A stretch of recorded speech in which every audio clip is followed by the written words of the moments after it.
বিন দিনার আলাইহি রাহমার কথা বলছি, যিনি 60 বার হজ করেছেন। তিনি একবার হজে গিয়েছেন, দেখলেন ওই বছর প্রচুর হাজি হলো, প্রচুর হাজি। রাতে ঘুমাতে গেলেন 10ই জিলহজের পরের দিন। যখন ঘুমাতে গেলেন আওয়াজ আসলো গায়েব থেকে, কে জানি বলতেছে খাবের মধ্যে, স্বপ্নের মধ্যে, এই মালিক বিন দিনার, এই বছর যত হাজি আছে প্রত্যেকের হজ আল্লাহ কবুল করছেন একজন ছাড়া। সবার হজ কবুল, একজন ছাড়া।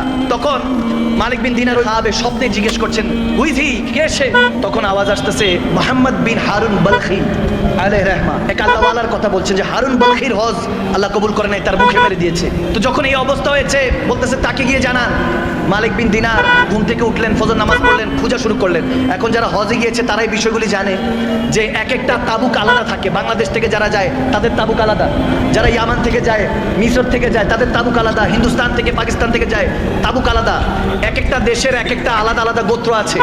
ওখান থেকে প্রত্যেকে এরহাম বাঁধে, নিয়ত করে হজ করে। এখন খুঁজতেছে বলখিবাসীরা কারা।